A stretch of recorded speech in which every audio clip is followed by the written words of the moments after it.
Hey, welcome. All my right thinkers. Thanks for tuning in to check out your boy, P Funk. Thinking right out here in my lab. I do what I do for you. I'm in the book. We doing Aset, the greatest healer of all, cures the biggest problem. Aset has the power to cure your biggest ill.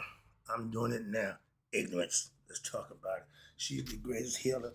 And then we're going to talk about the goal of spiritual enlightenment. Let's go. Rightisms, 25 rules to live by. Storytelling, story with a message. There's always a message in my stories for life. I give life lessons. You tune in to receive them. I appreciate you. We got a good thing going. Let's do what we do. Right thinking mission is to enlighten, inspire, educate, and motivate you, the individual, to a higher spiritual level of enlightenment.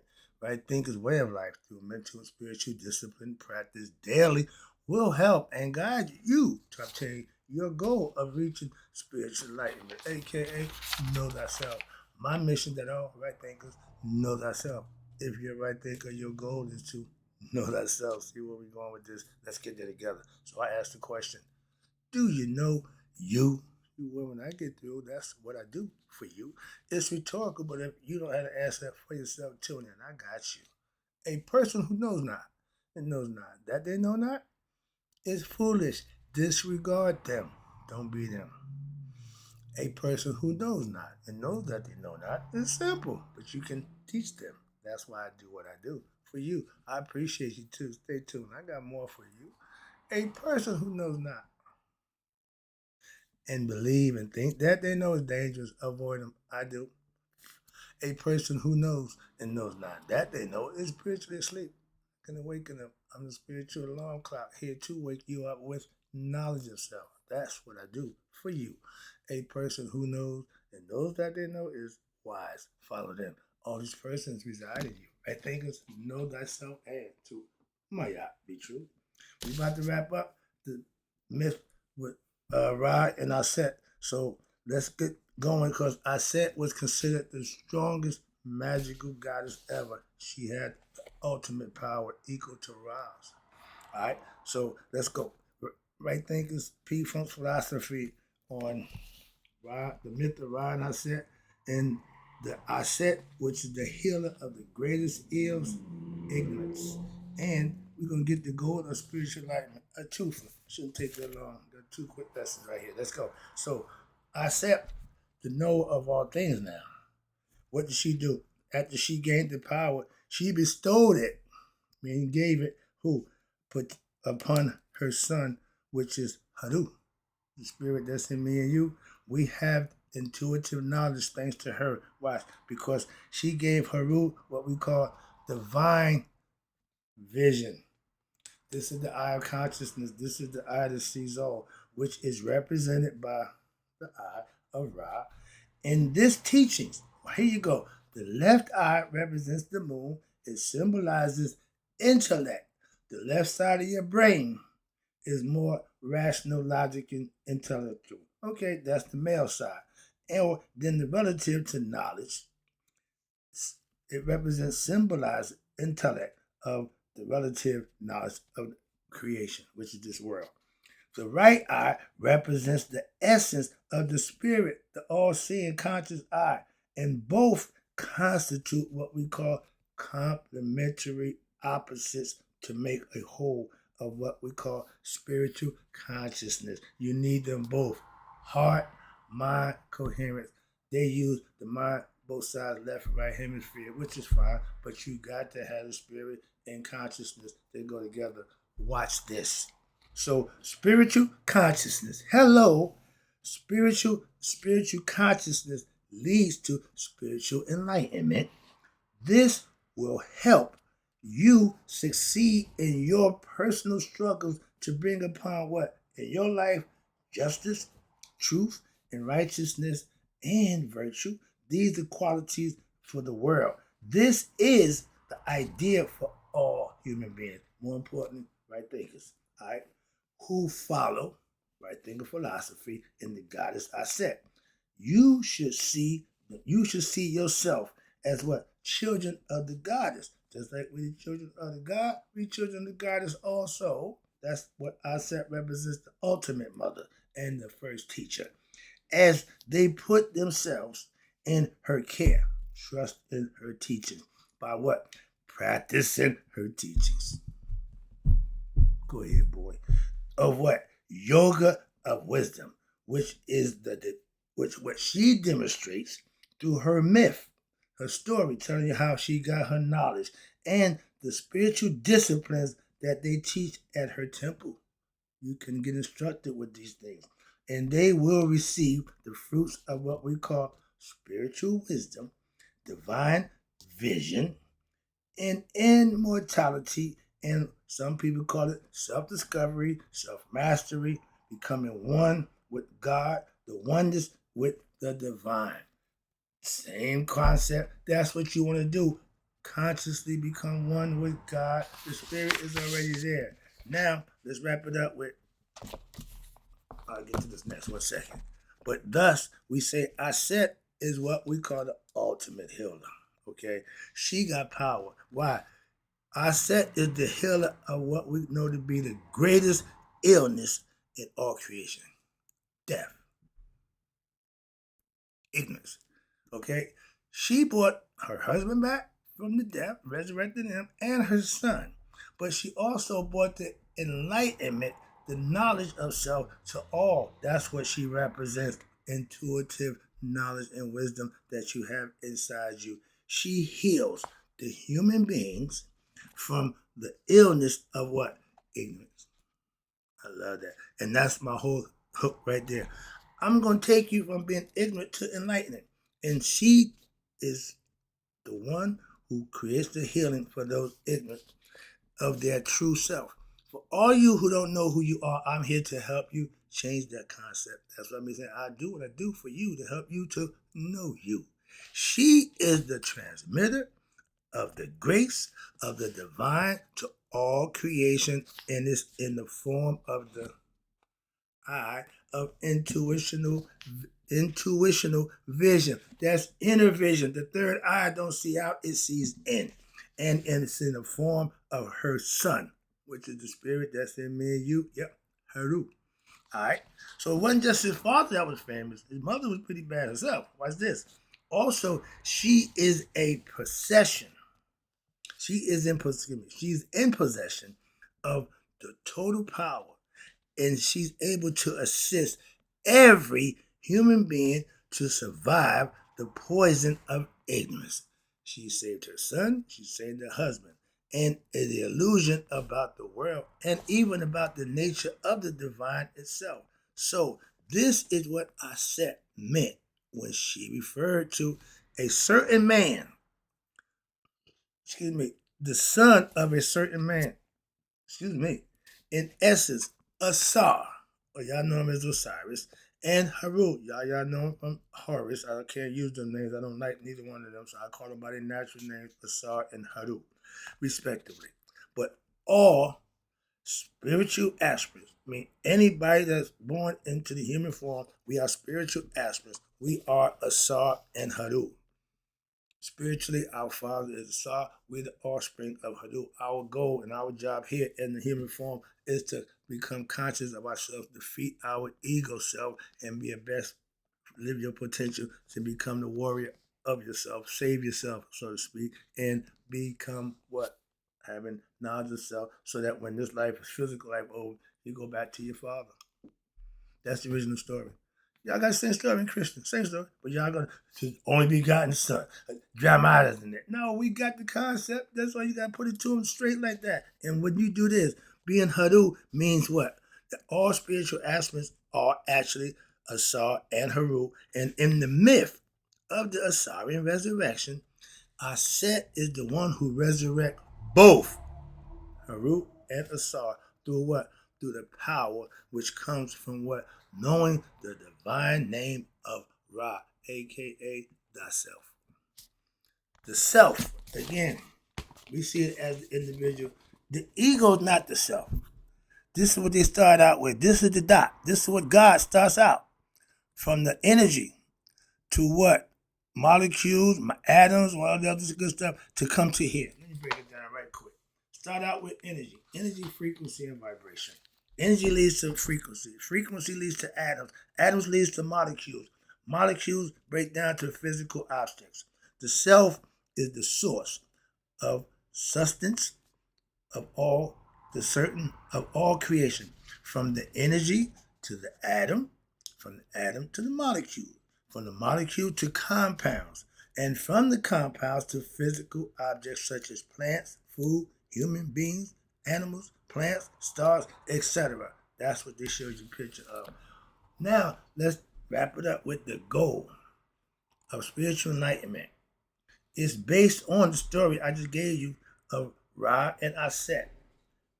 May be surmised as the following. We're going to break it down to hopefully find part of where you can really understand it. So let's go. This is the summation of the lesson I just gave you. As a spiritual aspect, you need to become self-sufficient. I didn't put it out yet, but I gave you a lesson about the few qualities you need to master to reach self-mastery. This is pretty much the same concept. But worldly knowledge is considered lower knowledge. Having knowledge of how deep the ocean is, how far the sun is, all that's fine. But there's still world knowledge, and it's lower knowledge compared to what? Ding, ding, ding. Self-knowledge. Okay? A spiritual aspirant needs to become self-sufficient, obtaining self-knowledge, and able to and be capable of controlling his or her practical life, daily management of your life. Okay? Don't get caught up in a bunch of nonsense, but this means that you, the person, you should seek to learn and to master what we call practical knowledge. We get it from grammar school on up to middle school to high school, and some want higher advanced knowledge, they go to college. They want more knowledge, they go to graduate school. They go farther and higher with knowledge till they can earn more money and get a good position in life, which is fine. It ain't for everybody. Moving on. But first, master practical knowledge. Okay, that's why a high school diploma is meaning you don't learn enough that you can manage yourself in a meaningless job. Okay, you ain't gonna grow, but you at that level. All right, but which will help them to what? Survive in the practical world. You need to know how to survive in this world. We teach our kids from early age how to adjust, how to acquiesce to things that they need to do. All right, but now having done this, you the aspirant, you need to always remember that worldly knowledge is considered a lower knowledge and is under what? Self-knowledge. So you acquire self-knowledge first. And it is used to what? The lower knowledge is just used to sustain you in the practical reality in the physical world. Higher consciousness takes you to the spiritual world, we call it the astral plane, but that makes you, if you want better for yourself, you're considered an aspirant. You aspire to what? Be better and do what? To know yourself. Let's go. That's the goal of spiritual enlightenment. Aspirations for every individual is when the awakening of your spiritual self. That is you now becoming conscious of what? The divine presence. That's where? Up there? No. Over there? Right? No. Within yourself. Within yourself. And now you have the understanding that the universe, by having your faith, that there is a spiritual essence, a higher power. That's called it, the gene. Okay, the worship gene. You got something to worship hiding yourself. You know you're not the all. You know you're not the one, but you got to be conscious to realize you are the one once you figure it all out. That's the name of this game. All right. So there is a spiritual essence that is beyond the ordinary human being in their understanding. What that means? It implies a desire to engage or in spiritual study. Learn what? She taught me the hidden God. Learning about the hidden God. So when you find the hidden God, you find that he's hidden inside you. That's when you become awakened. And you have reached self-discovery. The whole concept is to get you to understand you. And aspirations always means that you're seeking after spiritual truths. How? Through the various disciplines that you can practice, we call yoga philosophy. Philosophy of wisdom, philosophy of devotion to God, philosophy of Tantrism, philosophy of self-service. I just gave you all the categories, and you can pick either one. My thing is leave them all intricately, master them all. Let's go. So in life, studying daily is fine, but the goal is to apply the wisdom of the teachers by putting it to use when in your daily life. Studying daily and applying the wisdom teachings, applying what the applies, excuse me. Studying daily and applying the wisdom teachings, that implies practicing the teachings what in your day-to-day life, like I try to tell you and I show you every day. It means seeing beyond the opposites and understanding the underlying essence of creation is spirit and consciousness, not physical man. That's us. God don't need a gender. God's man, God's woman. No, that ain't what God is. God is spirit and consciousness, and neither one of them have a sex.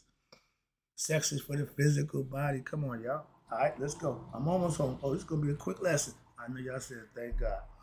But sorry, but this is good information. I just give it to you as I get it. Let me get to the next one. When you inquire into the age-old question that everyone should ask themselves, who am I? And if you did the work you should do, you did your due diligence, and you seeking the truth, you will have an answer for yourself. So there are no powerful question which a spiritual aspirant, right thinker, can ask other than what? Who am I? So everything in life depends on one's ego self. If you're dominated by your ego, you're going to do everything that you want to do, have everything you want your way, and that's fine. But if you ask the question, who am I? It becomes clearer, what even to the most ignorant person, that the ego is not the real you. We've been trying to tell you that for longer. It's who you identify yourself with, hence edging God out. You're not godly. The ego's not godly. The ego's selfish. It don't know God, hence edge God out. You have to put the ego in servitude position, bring your higher self into position, and use that, and the ego will work for you. It'll be your best worker. You don't need to be in charge, okay? You know them kind of people? They can do what you want, but they're only gonna do what they need to do. You keep them right there, okay? Leaders will lead, okay? Fighters will fight. That's all. Warriors will be warriors. Everybody play their role. And these all going inside you. You are the orchestrator of all these people. And everything that the ego wants is all illusionary. Physical matter, this world. Everything that they want is just to please themselves. Okay? But the spirit with the practice of spiritual discipline, and you practice, this practice will allow you, the spiritual aspirant, right thinker, for you now to gradually free yourself from the snare of, you ready, of ignorant self, of your ego and ignorant self. The double whammy to people who think it's all about them, and due to their ignorance, they ain't changing what they believe about who they are. It's all about me. They're not going to change. Moving on. So get the understanding. That's what holds you back from what? Reaching spiritual enlightenment. There's some things that keep you from reaching there. That's why some things that you have to do to get there. Shouldn't be that difficult. Now we go from a dual thinking mind to what? A single determination to know our highest truth, aka our true self, our higher self. We call it supreme self, whatever you want to call it. But you have to start putting in the work, your due diligence to make that happen. You see what Aset did? She was serious. And she was relentless. She was willing to do whatever she had to do. No holds barred. But as a spiritual aspirant, you cannot just be satisfied with having the intellectual understanding of the spiritual disciplines. Understanding them, reading them, knowing them, if you ain't implementing them, you're just wasting your time. Because if you're not using them, I don't know if you know them or not. So idea is to use it. And who am I, or the nature of the divine? There must be an overwhelming and a single-pointed movement towards the ultimate goal, to have what? The experience with the divine. Boy, that my pin dropper right there. My goal is to get you to have your own experience. We all have the right, and that's the right, the inalienable right for all of us to what? Experience God. That's what that means. And it's there for all. And what? For your experience with the divine, meaning you for yourself, you need to do certain things. You have to put forth the effort, and then it'll happen for you. The Kundalini serpent don't activate until you activate it by what? Doing the right thing. It knows. Okay? Wrapping it up again. The goal for all right thinkers is just this: commune with the divine. But I do it every day by meditating. That's where it starts. You get downloaded information from the divine. If you meditate on a daily basis, you will get fresh new information. I got information that I didn't get from the books. I don't know how I got it, but I got it. But I meditate every day. I get downloaded information. Some of it I know, some of it I remember, some of it just new. How the hell I know that? So these are all the things I'm trying to tell you about that I'm experiencing. I'm just telling you what I know. Moving on. Let me wrap it up for you again. I appreciate you tuning in. Daily meditation is what we call communion with the divine.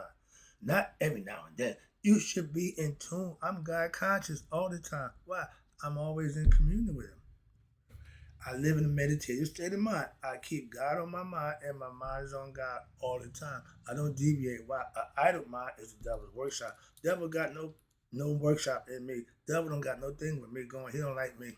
Okay, so let's talk about this one. Wrap it up and take you home. The concept of Aset. She was able to reach that level of what? Communion with Ra. That's what she wanted. That's what she wanted. And this is the true spiritual mythological conception. This is how she obtained her real name. So, a spiritual aspirant, you yourself must seek to commune with what? Your higher self, God. I gave my name Pure Real because I'm 100% who I am, and I'm going to always be that way. Why? I'm not changing. Simple, pure real. And when you commune with the divine, and it's okay with the divine, so you good to go. Why? It's all in the state of mind. So the divine self, God. So in order to attain spiritual enlightenment, this is only accomplished by your daily practice of all the spiritual disciplines that was outlined here and for the two confessions of Mayat that we live by. Some people use the Ten Commandments. The Muslims use what they use. The Jews use the 10 saffrons. So everybody got a way to get to God, which is the intent. And I told you that before. No problem. But the goal is to manifest. And through these accomplishing, this is only accomplished by your daily practice of all your spiritual disciplines that's outlined here. And through these, and by doing this, everybody who start out here, some of them do it this much, some do it that much. But if you do them all, you end up here. Okay? But it ain't many people who doing that. That's what makes it hard and arduous for those who on that road. Some will say, man, but those who finish, watch this. All through this lead yourself to what we call the transcendental state of consciousness.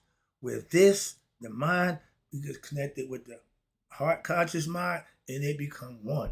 You just found God. You became one with God. And everything conscious, when you had a state of mind, you changed your consciousness, which will now allow what? You to go beyond your ego. The ego is no longer in your way. The ego is not an obstacle at this point, and watch what happens. When you go behind your ego self, and now you're conversing ultimately with your higher self, aka God. You are your best self, and you know yourself. So this is the ultimate goal for all, which leads every person who practices it from becoming one with God. If you are on the path of spiritual enlightenment, immortality, knowledge of self, this is the thing that you have to do. So there's no excuses for you not to. It's up to you. Your decision, your choice. I did it, and I would look at it this way. When I come to the order, Masonic order, all the old guys said, well, you might have some trouble, young man. I said, did you do it? Yeah, well, I can too. So if I did it, so can you. Hope you enjoyed the lesson. I think that the goal is to what? Get to that level where you and God have conversation daily. I do. It works for me. Try it. It'll work for you too. Trust me on that one. And in closing, right thinkers. Me, you ought to be 100. Me, 100 minus the day. So I never know my right thing. So now understand the knowledge that you obtain, spiritual enlightenment, or knowledge from the greatest healer who saved us from what? The greatest ill, which is ignorance. So I'm helping you do just that. I'm giving it to you. All you got to do is take it and use it. I know it works. I use it. And that lesson in life, use it. That's what it's for. I'll be right back.